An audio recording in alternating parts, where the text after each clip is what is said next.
Hello, I'm horror cartoonist Dennis St. John. I draw monsters and write twisted tales. As you can imagine, I was a little obsessed with Buffy the Vampire Slayer. Lucky for me, so were most of my high school friends, all except one. One friend who stubbornly refused to join the Scoobies. So here we are, 20-some-odd years later. I'm teaming up with Doc Travis, John Teach Landis, and maybe a special guest or two. And we're going to make our friend, Michael Poley, watch one episode of Buffy a week until he's no longer the Buffy Virgin.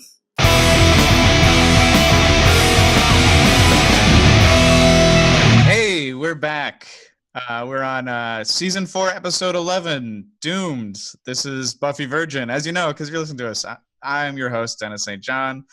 I am joined, as usual, by the full gang, plus cartoonist Donna Almendrala. Hello. Why don't all the boys introduce themselves? Hey, I'm Travis. I'm the nerdy American Giles character of our podcast. Hey, I'm John. I've been looking forward to this episode because I am personally doomed. Hi, my name's Michael. I'm a virgin. I've seen only up to Season 4, Episode 11 of Buffy, and I've never had sex. So, Doomed is perhaps most famous for being the episode right after Hush. And that is why I wanted to have Donna on today, because in addition to being a great cartoonist, Donna also is a Buffy fan, and this episode has halted your Buffy viewing before. It's true. It's a marathon though, so. I'm surprised Beer Bad wasn't the episode that was too much, that this is the one. No, it's not Beer Bad. Beer Bad, Doomed worse. Yeah, that's how bad it ranks for me. But this rewatch made it a lot. It was much more enjoyable. I'm seeing the lighter things in life, so I'm changed. I'm a better person than I was 2 years ago. So that must be the dog ownership. Yeah, sorry. He's very whiny right now. Oh, poor pup. All right, well, why don't we move on to the summary? The summary. Buffy, Season 4, Episode 11, Doomed. After being on mute last week, you'd think Buffy and Riley would have a lot to talk about. Well, they do, but just no one is talking. She thought he was a nice, normal guy, but isn't so sure. Only an earthquake gets them talking, although now Buffy's on edge because she died after the last earthquake in town. She goes to Giles, who is chilling on his shared patio, nonplussed about the tremors, while Buffy is 110% plussed about him. I'm using the American vernacular here. Willow, meanwhile, is trying to forget about Oz, or at least have some fun in college, and runs into her high school vanity project, aka Percy. While his new girlfriend is murdering Willow's sense of worth, a slightly more horrible green tentacle creature is making with the sharp claws on an apparently oversexed freshman at the party. As if her night can't get any worse, she wanders into a dark room, first red flag, lays down on a stranger's bed, second red flag, then closes her eyes, third red flag. When the lights come up, she's cuddling a corpse. The Scooby Gang assemble at Giles's to figure out the skinny on the corpseification and the bloodletting. Buffy sets out on patrol because, darn it, she's seen that all-seeing eye before, in the friendly neighborhood cemetery. Stumbling onto the green monster in question, she finds him stealing bones. And he's not even taking the ones that are worth anything. Somehow, she's not able to take him down and runs into Riley, who has been looking for her. He's basically pretty useless to her right now, so she leaves him and goes back to Giles's. Turns out they figured out some stuff in her absence, and it's more complicated than an IKEA shopping list. It's doomsday time again. Poor Spike has been down in the dumps and is being dragged along to help avert the end of the world, with the faint promise of possibly dying as a reward. You see, he's depressed because he's evil, but he can't, be evil. It all culminates with Buffy and the gang having to go back to high school. Yes, that one they did burn down, and drop in on the Hellmouth, literally. Spike finds out he can hurt a demon, so he's happy. Buffy also gets some help from Riley in averting the apocalypse, which might explain why she decides to give their relationship a shot in the end. Thank you, Travis. What can I say? You're bad to the bone. So let's move on to Great Lines. Great lines. John, why don't you start us off? What's your favorite line this up?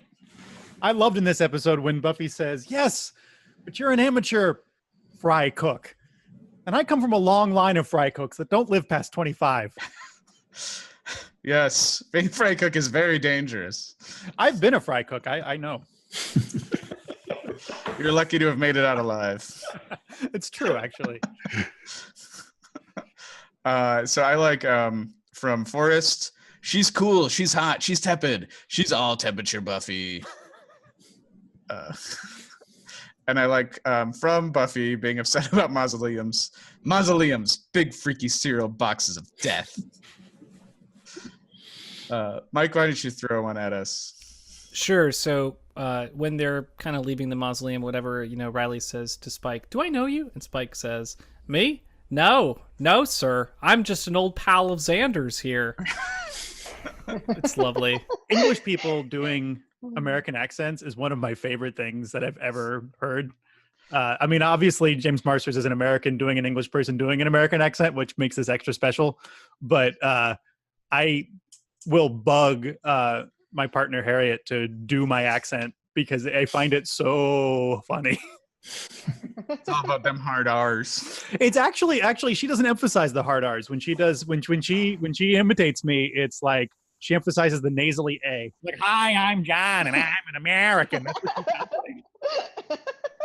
Can't wait for you to develop a slight English accent, John. Oh my Yeah, god, it's gonna be really awful because I'm gonna work with teenagers, or at least that's the plan. And so they're gonna make merciless fun of me, and then I'm gonna pick up a little accent and come back, and then everybody here will make fun of me too. So I'll just be a man without an accent. we will call you Madonna so quickly. Donna, why don't you throw us a quote? This is from Willow. Having been insulted by Percy and hurt by it, she says, "I haven't been a nerd in a very long time." That's good stuff. All right. So this week's kill count. The kill count. There were 4 earthquakes or aftershocks. 1 human gets sliced and diced. 1 suicide attempt. And I couldn't tell if it was 2 or 3 demons that died. But that is my kill count. So now why don't we move on to the weird noticings and trivia. Weird noticings.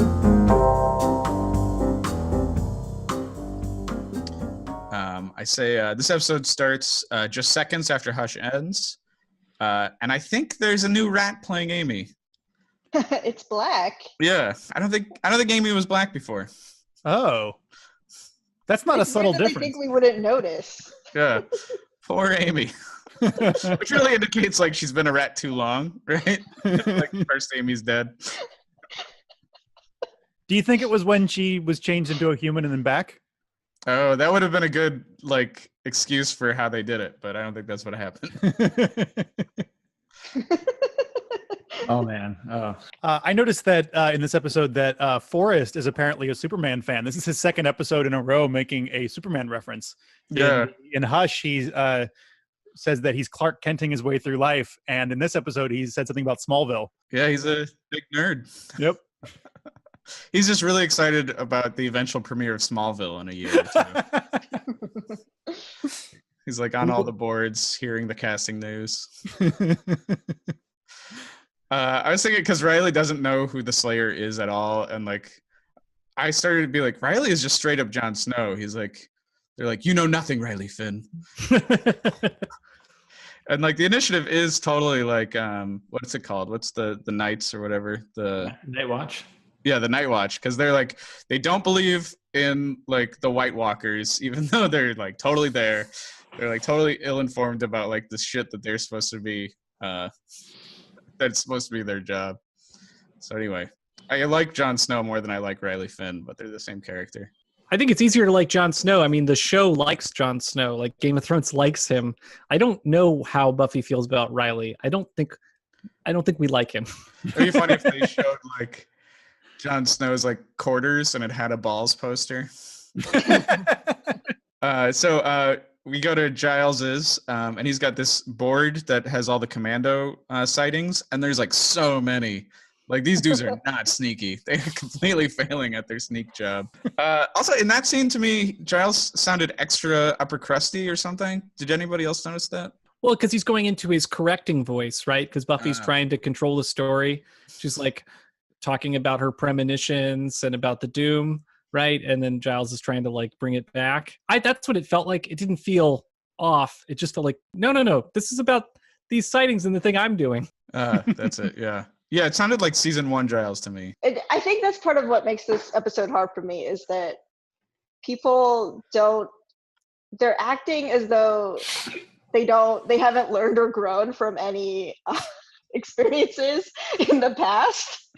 And so that, I think that's partly the frustrating part, that it's not just like filler fun episode. It's just like, we're totally like pretending that we don't listen to Buffy. She's not right about so many of her like hunches.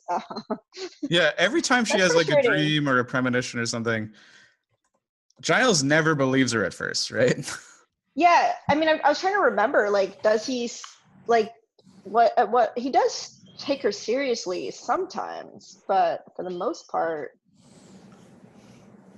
You know, it would be crazy if people took their dreams seriously, but at the same time, like, Buffy has had premonitions in her dreams. I mean, when you bring it up, it's like kind of like, we should totally be like, most people, when they talk about their dreams, you're like, no thanks, I didn't. It's like dreams and vacations, like, that's for you. Like, don't tell me about it. But it's, you know, like, Buffy has a track record, so please learn something from it. I was annoyed by that too, because it seems like she knows what she's doing. But she also didn't have a dream this episode. She had a dream last episode.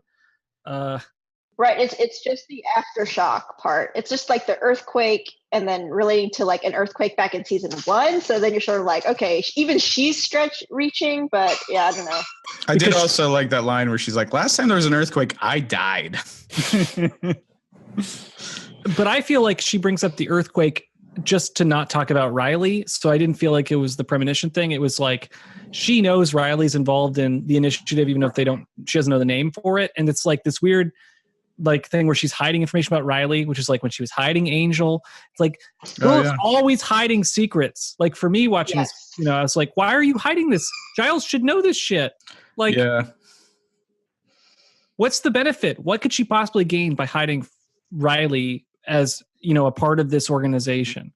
Is it because she thinks they're going to have a secret tryst, or like she's just waiting to see how it plays out? Maybe she's going to switch sides. You know, does seem weird. She is like protecting Riley over loyalty to Giles at this point. Like, no, let's not forget that Giles pumped her full of drugs and shit. We don't have to bring this up every single episode, Travis. I'm just saying there's not a lot of moral authority with Giles. I think she's protecting him just because of how bad things went down with Angel. She's just kind of feeling out the relationship, because I think she doesn't know if this guy she likes is on the good side or the bad side, or some entirely different side. So before she has to make a cosmic like choice to oppose him, just trying to figure out would they work anyways. Do you think when she starts to date somebody, she's like pictures whether she could stab them through the heart or not? Yeah, if she's like, if it came down to it, could I decapitate you if the world's fate was riding on it? You know, pretty easy choice with Riley. John.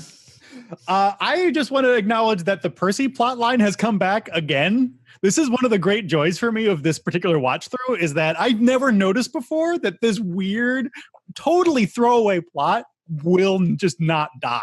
I felt like this was a real emotional moment for Will. Like, I felt for Will at this point. And like, part of it is like, Percy's this character who she had to like grow to like, and it like expanded her insular world of high school. Right. And then like, for that to be betrayed by being called a nerd and stuff, like, was really shitty.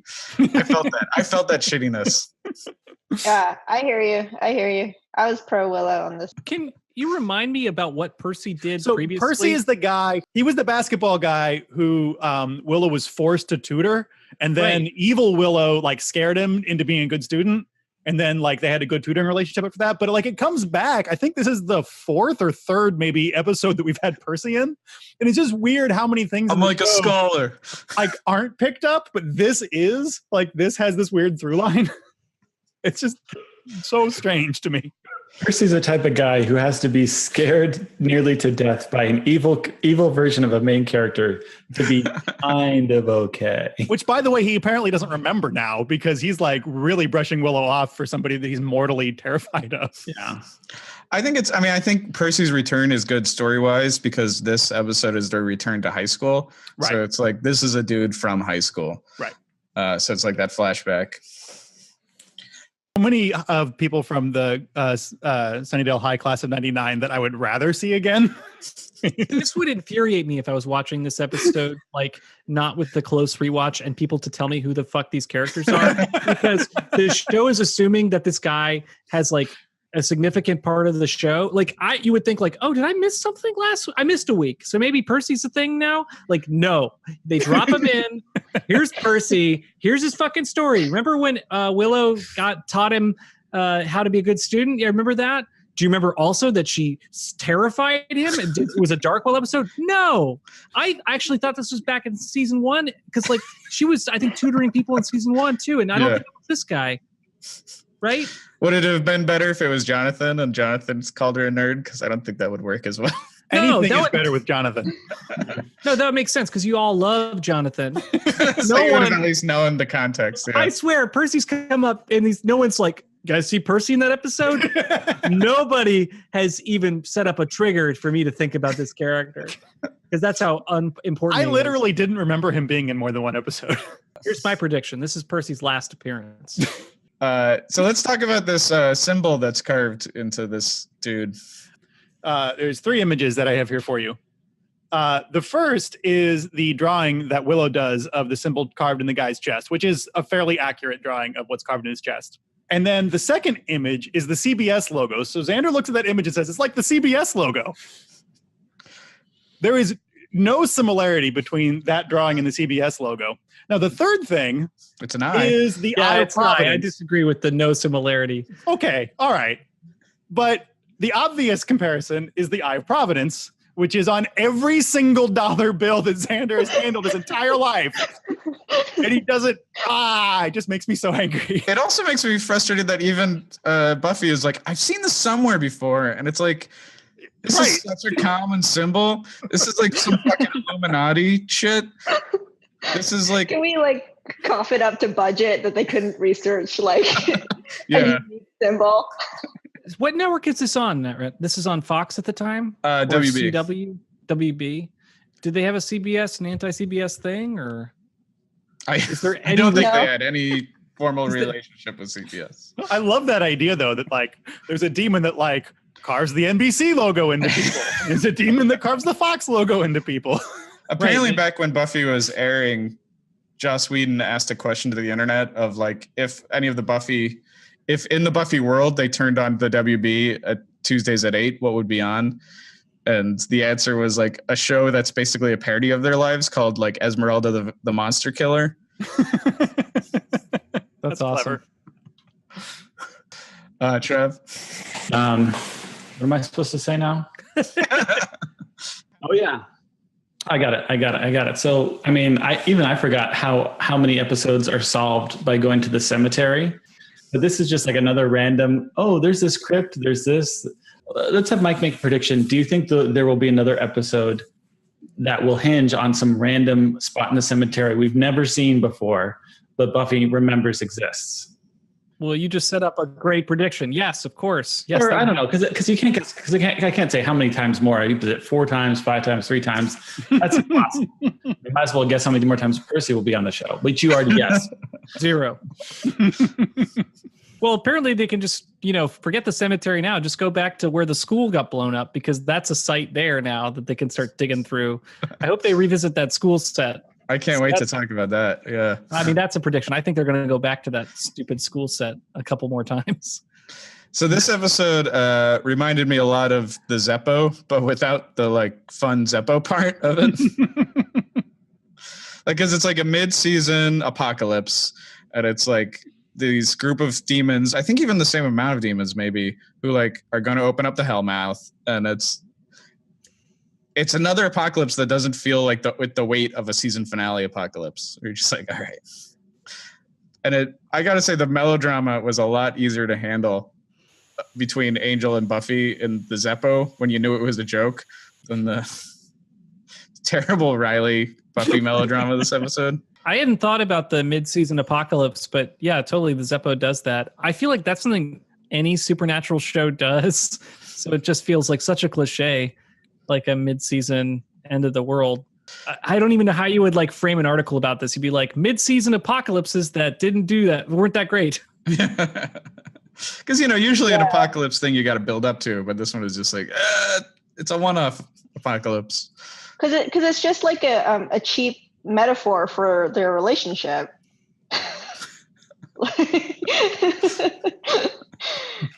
So based on the little conversation that we hear between Buffy and Riley, right, about, what they know about each other, it's like, does the initiative not think that occult literature is worth reading?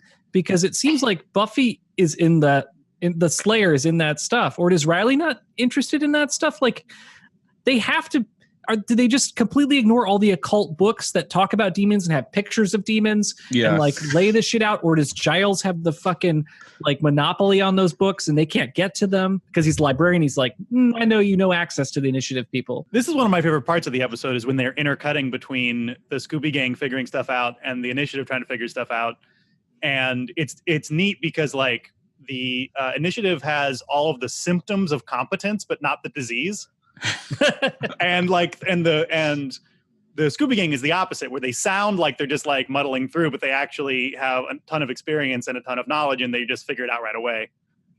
Yeah.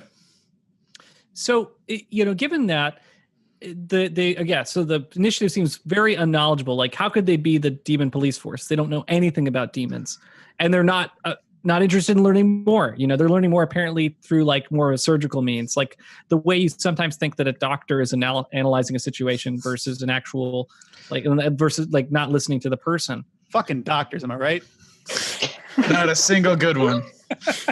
But do you like the way it's drawn out at this extent? It feels like they're trying to make a commentary on the military or a commentary on the police and how that that kind of world operates at this point, because we've gone so long. It has to be a commentary on how we think those organizations function. And then to me, it's the fact that they've recruited college students as their like soldiers. Like that to me is very strange. And I guess that's what the army does is as soon as true. Yeah. They're like ready. So I just wonder, like, what did Riley do? Did he sign up for the army?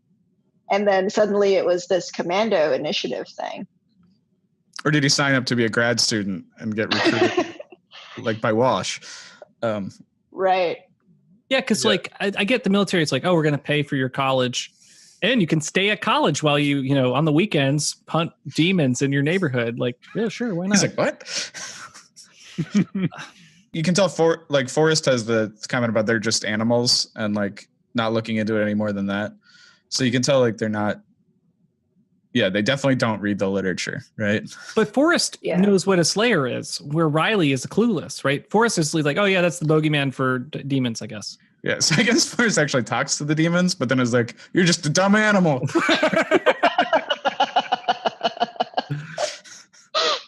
So when we learn what the ritual is, it reminded me a lot of the ritual in Goblet of Fire that they used to resurrect Voldemort. Because they need the bones of a child, the blood of a man, and like a mystical talisman or whatever, and that sacrifices, 3 sacrifices. And to resurrect Voldemort, they needed the bones of the father, the blood of the enemy, and then like the sacrifice of a servant, right? So I just thought it was similar ingredients. For next time you want to start your own blood ritual. If you want to end the world or resurrect an old friend, I don't know. Do we know exactly what it is that they were going to bring about besides the end of the world? Like, was a monster going to appear? Was the world just going to end? I was going to complain about this. Is like they've gotten even lazier with the Hellmouth than they used to be. It's a totally dime store apocalypse. And they're the place they're like just preventing them from jumping in too. Like that's like it's clearly they've fucked up so much if they're at the point where they're about to commit suicide and they're trying to stop them from jumping in. It's like we are too late. We need to seal this fucking hole up is what we need to do. Yeah, do they not know about cement trucks? I don't know. Oh man, yeah, they should totally cement it. If only they knew somebody on a construction crew. John, I like your next noticing. I just want to point out that Spike was doing his laundry naked, which I mean, it's totally makes sense. He was, like kidnapped by the initiative and then jumped into the care of the Scoobies, and he only had the clothes on his back, plus that torn up blanket, which he doesn't seem to have anymore. So it makes sense that you only have one change of clothes, and in that situation, you do your laundry naked. You don't really have a choice. I just want to point out that it was happening. Spike was doing his laundry naked. That's all. While not fixing the pipes. Yes. Although maybe he was fixing the pipes naked. I believe he spent 0 time fixing the pipes. While we're talking about Spike, Donna. I think I've noticed this more upon rewatch, that a lot of Spike's vocabulary is just like British slurs, like homophobic slurs. And so I think it's interesting of like the time of being like that those casual comments were just everywhere on TV, and I certainly didn't notice them as like hurtful until like now I'm an adult, and I think, oh, actually that has an impact on someone who's growing up and watching this, probably. Yeah. I don't know. Maybe it's because it's like British, so you sort of forgive it as like this is different, like another language. Yeah, but it's also like because it's British, it gets like another level of like insulation from that. Because like I'm even saying I said poof frisk now, and it doesn't have as much meaning or anything to me because it's not a word that we use to talk about homosexuals in the United States when we were growing up. And so it's just like it's own little special world where like it doesn't have the power here at all, and it sounds kind of goofy, but like it's said hatefully, and it's absolutely the same thing as calling someone a faggot, but it's just like in a special category, so it's safer. Yeah, and it's also like interesting because like Spike is a character we all enjoy and stuff, and there's aspects of him that don't age as well as others, considering he doesn't age. It's called the Xander effect, and every character has a little bit of something that isn't so great anymore. And Xander's getting better, right? Yeah. We can analyze that. He's on an episode by episode basis with me as his probation officer.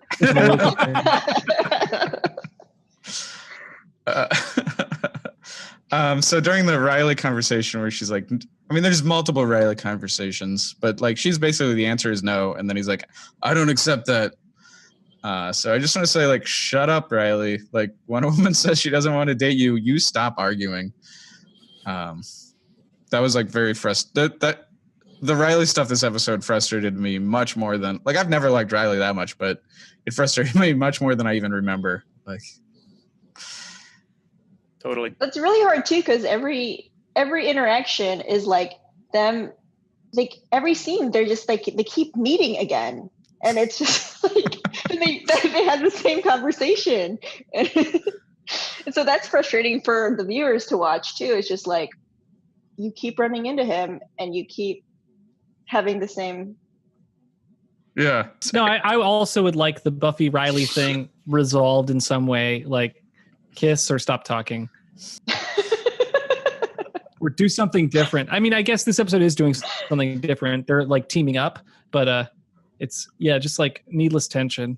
John, what's this zoom in and enhance? The Giles's book that he uses to look up the word of Valios is what they did when they made this prop was they like put the picture of the word of Valios into a Bible because the text there is the book of Ezekiel chapter 30. What? Except that I guess to make it not like sacrilegious, I guess is the thought. If you look carefully at verse 2, whenever they have the words Lord or God, they scratch out the first word and put the first letter and put a different letter. So it says, therefore, thus saith the Nord mod.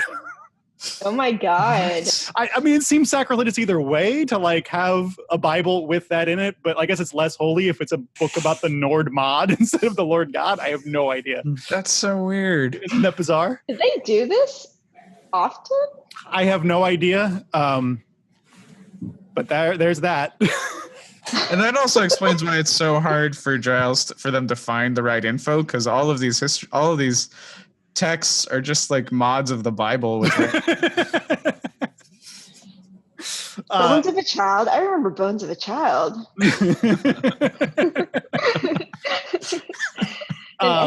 And then also Giles kind of curses himself at one point for not remembering that he had the word of Valios in like his like bin. But he's even dumber than he thought he was and then we realized, look at the screenshot at the bottom. It says word of Valios written on the back of the word of Valios.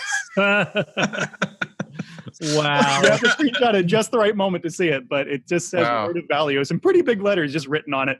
Well, that makes sense why he would have thought it was a knockoff or a reproduction. Yeah, I guess so. It's like those Halloween costumes that have the character's face on the chest.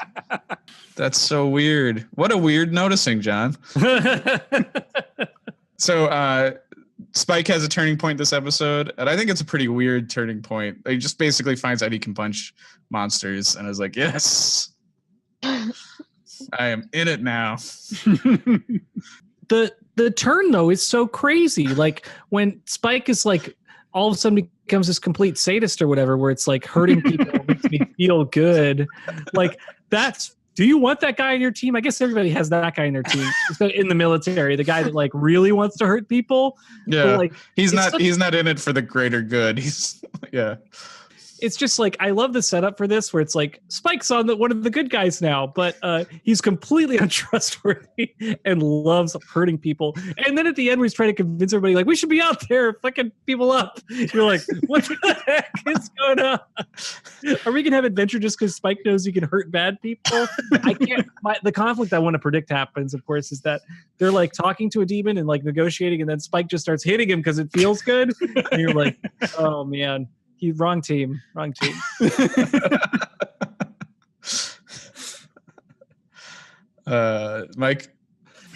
Yeah, so the balls poster, right? So now earlier there's two posters featured in this episode. There's the chocolate poster, right? And there's the balls poster. And both of them are kind of like defining categories of people. It's really obnoxious, like gender defining. Girls like chocolate and boys like balls.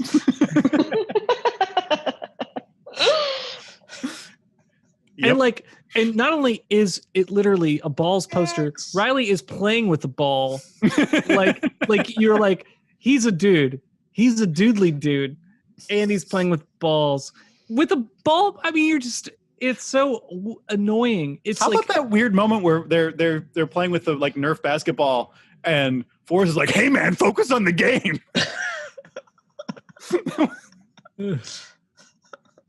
Yes.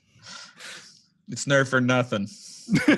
Anyway, Riley is a tool, and you're supposed to think he's a tool. I get it's awful to me that Buffy goes back into his room because like he had given up. They were so close to like ending the Buffy Riley relationship. Now they could have done it. He had felt defeated by his like poor camouflage skills, and had just totally given up. So then they go to the high school. It's the first return to high school since they graduated, and it's still all blowed up. And nobody's even cleaned up the mayor. Xander steps on mayor guts. Like, it's been months. Do you know how bad that mayor meat would smell? Do you know how many crazy animals would have like eaten mayor meat? Like, think of the raccoon situation there. It's shocking. Really, like they should do so much with that space, and the fact that it's just left there like it is really crazy. I mean, I love the conception of it, but it's still like this is what's left. Like there's been no work. They did not do any demolition. Like no. It's like that real estate worth nothing and no one gives a shit. Like it's cursed, obviously. Imagine. Also, they left a hole to hell and they're like just open. There's no sign pointing out that it's dangerous. It would have been funny if there was caution tape around the hole. I mean, that would have been like super simple. So let's talk about that hole to hell, which I assume is the Hellmouth, right? Yeah, it has to be. You wouldn't try to kill yourself in the hole if it wasn't the Hellmouth hole. So it's in, once the demons figure out that's the hole, and like Xander puts it together before anybody else does, that like this, hey, that that's the hellmouth hole, whatever. He doesn't say that. But like, how deep is that hole? Because the one demon jumps in. Buffy and Riley have this negotiation that's a second long or whatever, where Riley hitches her up so she can jump after him. But she was going to jump in before that, right? Like she was going to kill the demon on the way down was her plan. And then die. Like she was going to die. Yeah. Was that her plan? Yeah, I think it was no plan. Also, the visual logistics are like very frustrating because that hole is so small and then the fall is so deep. And like that thing, they're like curtain line that he straps on her. There's no way that could that would like cut his fingers off. How long is that? How does it like hold the weight of a Slayer and a demon? And he like physically pulled them back up? He pulls them back up hand over hand. Right, and he wasn't wearing gloves. I was shocked too. I was kind of expecting gloves because I was like, you're gonna bloody up your hands. I would never touch that line. He's like, have you seen Jaws? It makes performing a magic spell look like the rational, reasonable, more likely to succeed alternative. I feel like if this was the pilot episode, the show would never have made it. Like that kind of stunt, because that's such a shitty, weird, like the problem is weird. So 3 bad guys, if they jump in this hole, by the way, it just looks like a hole to us. It's not elaborate. There's no big opening. There's no fire escape. It's just like they jump in a hole to their death. But they do it very casually. If 3 of them jump through, that's it. We're all dead as a people. If 3 people jump in a hole, Buffy's plan is to jump in after and then kill the dude before, like snap his neck or something, grab it in midair. And then he jumped in first. You don't get to fall faster. Like you don't get to fall faster than someone and grab them, right? Like people fall at the same. No. If he had more, he might have special falling. If his robes were making him have a lot of drag, and she was like, a little speeding bullet. I mean, what if she jumped down, like did a push off with her Slayer strength? All right. Kicking. What if she did this and was like? Plus, like it's a portal to another dimension. Who knows what the physics are like down there? All right. True. Bill and Ted's Bogus Journey. Let's just. I was going to say that. Oh God. Hey Ted, you want to play 20 questions? Anyway, I was amazed that Buffy was going to sacrifice her life so quickly for that shit. That was crazy. And then, they have a plan, I guess. But nothing was shocking about that scene till Buffy jumped in. And then it was really shocking. Everybody knows it's mid-season, basically. They know, like, stakes are low. Yeah. Yeah, I guess that's the thing is there's no sense of danger this episode at all. Even though the world is ending. Yeah. But maybe that's the metaphor, is that it's the end of the world, but it's not actually the end of the world. It only feels like the end of the world because your high school boyfriend or your college boyfriend is bullshit. Let's move on to questions. Questions for the group. John? Okay, I want to hear people's earthquake stories. I've only been in one earthquake, that weird East Coast earthquake that was like a tiny little shake that happened a few years ago. I was in one as a kid at Disneyland, and I was in the Pirates of the Caribbean, and it shut down for like a half hour. Did the pirates eat the tourists? They did not. Sam Jackson was right. Did you just sit in the boat? Yeah, we just sat in the boat. Did the pirates repeat their spiels? No, they died. They turned off the pirate audio or whatever?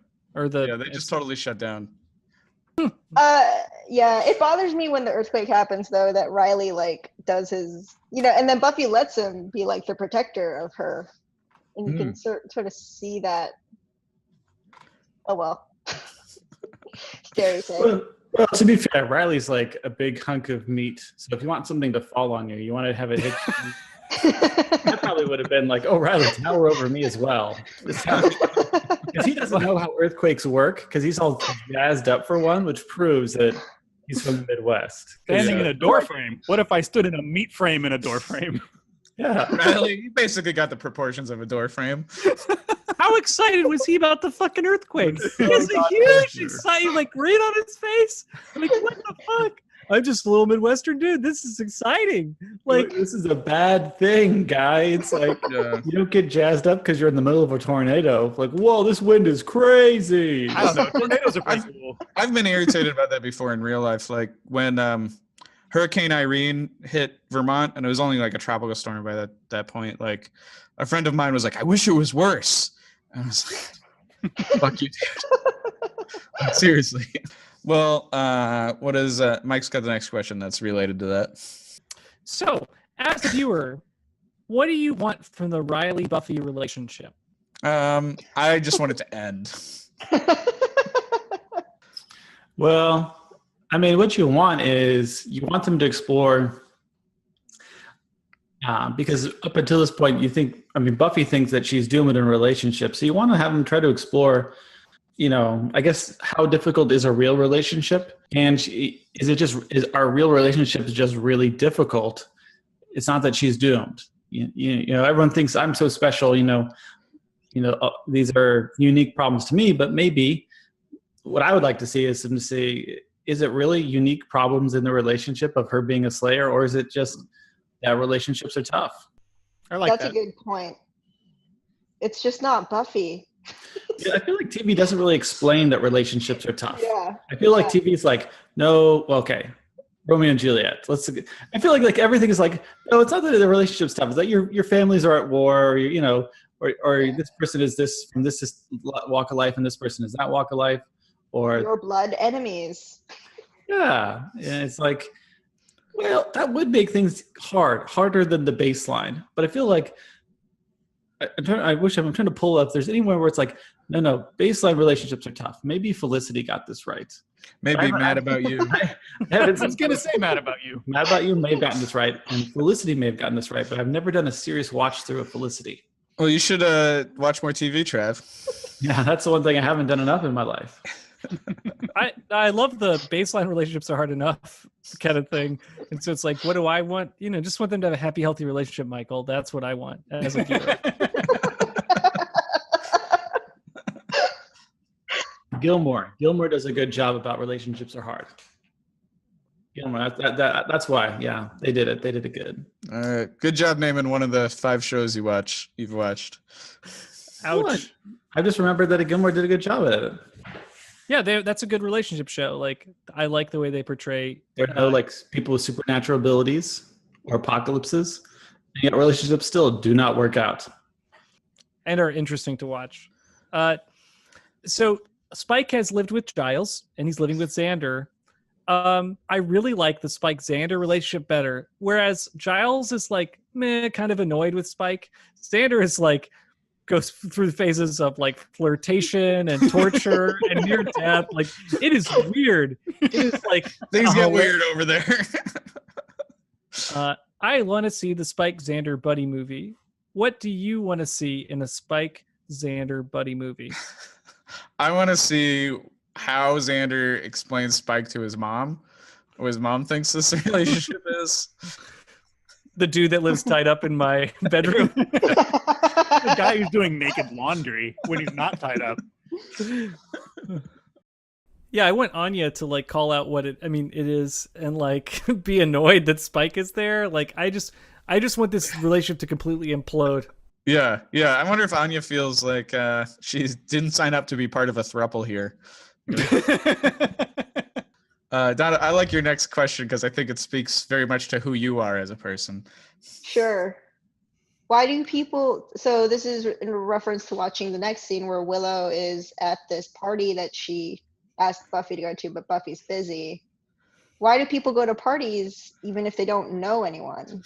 Like, not just small parties, like a gathering, but like a big, like a frat party.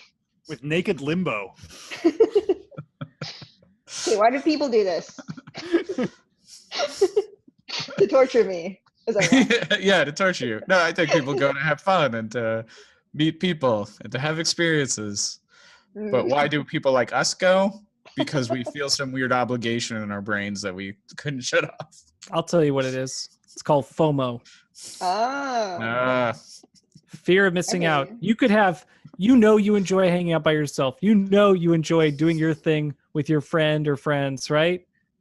and then I'm going to invite you to a party at, it's an apocalypse celebration party. And you're like, damn, that's probably really cool. But I'm enjoying myself so much. I don't even like those people, but. And this invite is from Mike, but it says Mike will not be attending. Yeah.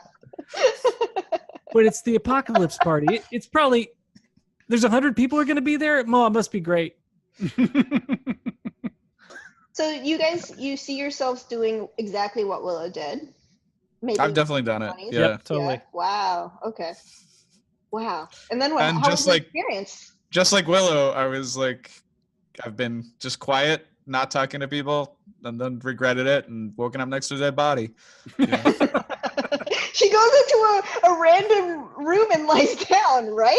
That's what Yeah. happened. Okay, that is crazy. That is college safety 101 is like, it's crazy for the amount of stuff the Scooby Gang has experienced, the like level 1 mistakes they still make. The episode should have started there with her waking up next to a dead body and then like laying it Oh, away. yeah. And it wouldn't have made any sense. It would have made less sense that way, but it would have been a more provocative opener. Yeah. Agreed. That's like a Bones opener, right, Trav? Character waking up next to Yeah. Bones. Yeah. First 5 minutes, first 2 minutes. Yeah, you gotta get a body. You get a body for those bones. All right. So let's move on to the recommendations and predictions. Recommendations.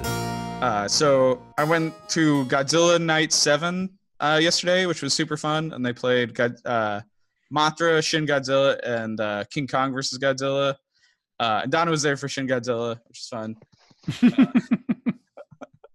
So I'm going to recommend Mothra and Shin Godzilla because they both kind of deal with like the incompetence of the military or government with dealing with a monster. And that's very much, especially what Shin Godzilla is about meetings. So that seems to connect it a lot with what we saw of the initiative so far.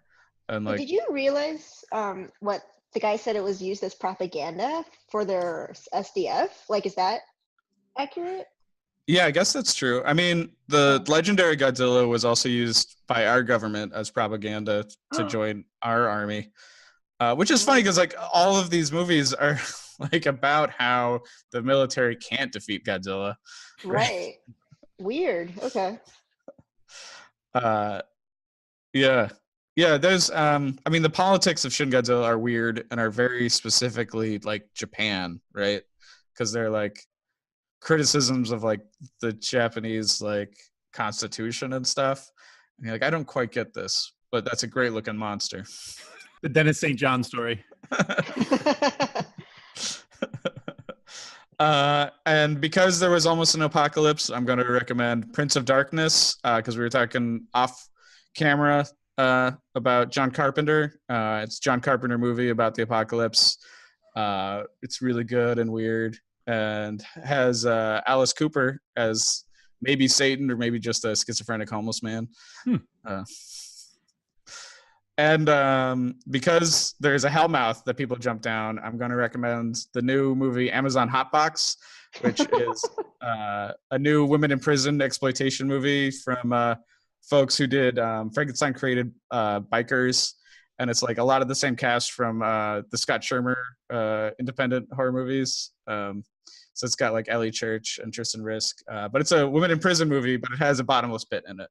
So that is the connection. And I was going to recommend another movie that I really like, and the only real connection was that the demons in this one remind me of some of the monsters in it. But I'm actually going to save it for next week, because next week we're going to do a episodes 1 through 11 recap of Angel, and I have a movie I really like that I'm going to do as a recommendation for that.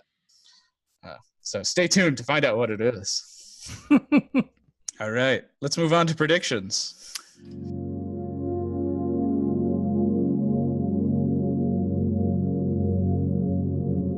Virgin predictions. Okay, so start off with here, Michael, where we last left you. You were at a 64.5%. Okay, you've been rising very slowly, I think, lately. You've been sort of back up. You've been doing better. Let's see what we got for today. So This is one that kind of came up, and then I realized that we actually kind of need to do a retroactive one. We kind of missed one. So in season 3, episode 2, you predicted that all planned parties will be run over by demons, which this episode has a party where a demon attacks somebody, so that holds with that. However, I realized that in the initiative, there's a party that turns out just fine. What party? It's the one with Oz's mixtape Yes, that one. and cheese. Aww. Yes, that one. That was a missed opportunity for a demon rampage. Yes, it's an ordinary party. Was that really a party? Not really. I believe it's called a party by the people there. So in the initiative, there was a party with no demons. So Bummer, Mike.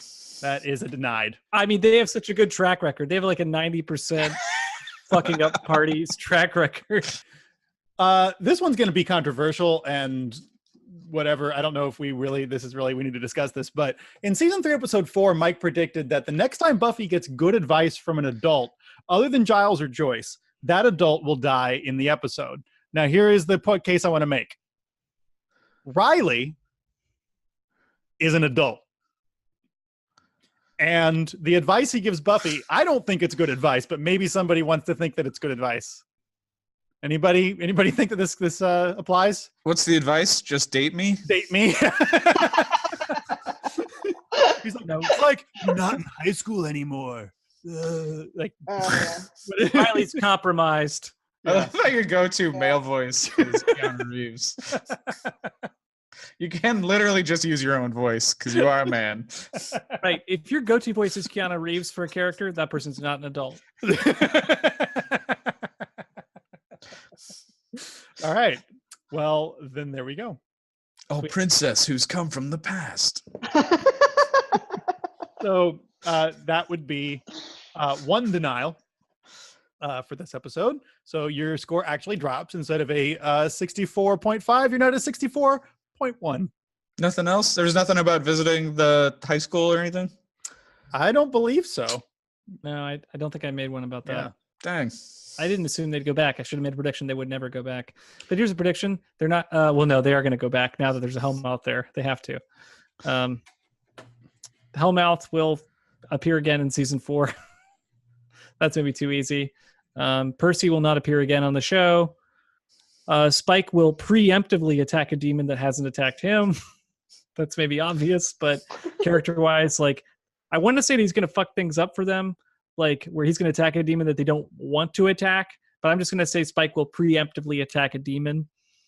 And then Professor Walsh will be the main focus of a season 4 episode. There's just no way we can. She's the elephant.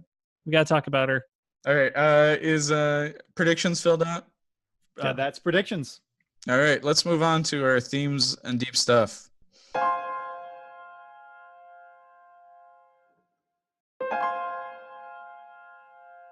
Deep stuff.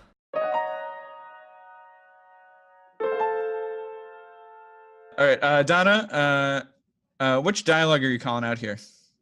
Oh, I guess it gets better towards the end, but I think the conversation between Buffy and Riley just makes me very, very uncomfortable. Yeah. But I don't know. At first, I was like, I wonder if Mark Blucas isn't a good actor, and maybe that's part of it. But I really don't know because I don't know Mark Blucas outside of Buffy, so I don't know how he is. yeah, I mean, I guess the dialogue, the cringy thing, touches on Dennis, your uncomfortability with like why they can't. They're not even. We don't understand why the stakes are so high already. I just feel like, I mean, Buffy's like saying this is stuff that's not good for her. She's Yeah. like, and she's saying like, I've gone through this before, but she's like, this isn't good for me, and I don't want this. And he's like, yeah, but I've never met anyone like you. Right, and I can Like, totally see from Buffy's perspective, it's like she can't go through something. She knows already that she can't have a relationship that's like based in Yeah. death. Killing. But if I win the argument, I get to date you.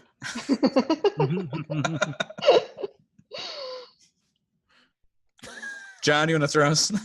Well, I mean, I think we've kind of covered the thing, but so Buffy doesn't want to date Riley, right? And I think we're kind of in agreement here, basically that, like, first of all, she doesn't need to give a good reason. So there's that. But also that her reason, I think, is fairly sound. Like, I've already dated somebody in the demon world. It didn't work out. I'd like to date somebody who's not in the demon world. You know, like, I've decided I don't want to date, people who are nerdy in the same way I am. Like, that's not attractive to me. I think that's reasonable. Maybe that's a bad example. Well, now I want to ask you more questions, but this episode is so boring. We're just going to talk about ourselves. This makes it so much different from every other episode of Buffy Virgin Gang. We never discuss our personal lives. I will say, though, that it's interesting, though, that, like, in their argument, which, again, for the record, the argument is moot because you can't argue somebody into dating you, or you shouldn't, even if you can. But it's interesting, though, that Buffy is kind of losing the argument because most of her reasons for not dating Riley are reasons for not dating anyone. Like, eventually she stops saying, like, I don't want to date somebody who's in the demon world or whatever. She starts, like, saying, like, last time I dated somebody, it went badly, so I'm never going to date any. Like, she doesn't go so far as to say I'm never going to date anyone, but a lot of her reasoning seems to lead there. So she loses the debate, but I think she wins the being a good person. Your prize, if you win, is not dating Riley, I hope. She was so close to not dating him this episode. It could have ended. That's torture. That's just torture. Yeah, I think Buffy is very reasonable in her, like, reactions. And I think Riley's very unreasonable in not accepting her reasons. In her reasoning. Sorry, can you guys hear this? Now we can. Yep. You froze for a second. Okay. Oh, because she's so muddled, as John said, in her reasoning, she's actually not even being honest with him about how she actually feels about it. And so in a way, her denying him is more just emotionally stunting herself from, like, a possibly positive experience. But yeah, but is it, like, reasonable to, like, be like, let me go over, like, my, like, major ex-boyfriend issues, like, while in the middle of this argument with you, Yeah, Like, and he doesn't even know what she's been through. He just assumes that it's lame. It's Yeah. frustrating because I think the episode is on Riley's side. That's what's frustrating. Yeah, it is. It is. Yeah. And I guess, yeah, and that's, like, the issue I really took with this episode is, like, it is this thing we as men have, like, culturally indoctrinated into us is, like, don't give up. Like, if you, like, love the girl, like, don't give up, and, like, you can, like, start date her, just wear her down or whatever. And it's like, that's really unhealthy and is shit that we have to unlearn. And it's, like, sucks to see an example of that and, like, recognize what it is. But it's, like, reinforced in all TV that we watch. Yeah. Like, if that's what I'm saying, if Buffy didn't go into that room, it wouldn't have reinforced it this episode. It would have been like, that Riley thing is over because that dude's, like, a military monster hunter, and I'm not about that. And I said no. And it would have been, like, me as a, like, 17-year-old would have been like, oh. Yeah. Instead of being, Yeah. maybe if I just chase her a little bit more. Then we get the, like, Riley spinoff show where he dates somebody as boring as him and they hunt monsters together. No one wants to see a Riley spin-off show. Yeah.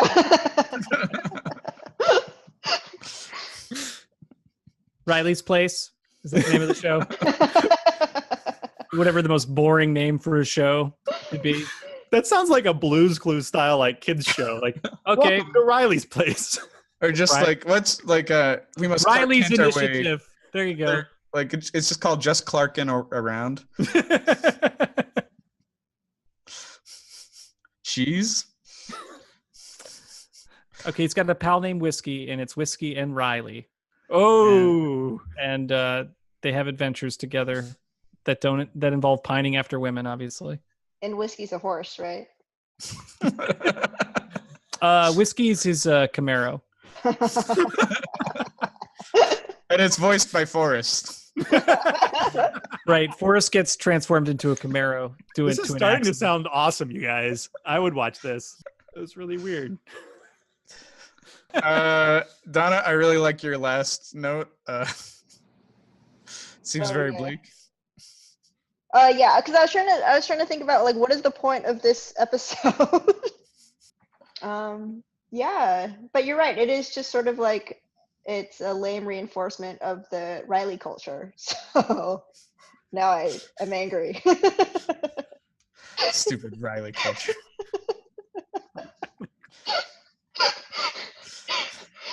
All right. Well, I think that's our episode. So thanks everyone. Donna, what are you doing? Where can people see your stuff? Oh, I am making comics at madmacaques.com, or you can follow me on the social at madmacaques, MADMACAQUES.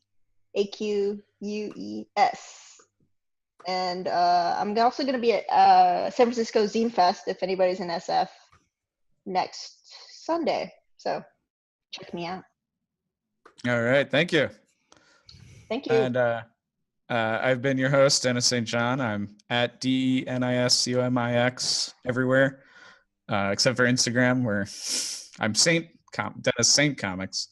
Yeah, and you can buy the newest issue of Famous Monsters magazine in October and read the first 12 pages of my comic Whisper in the Woods.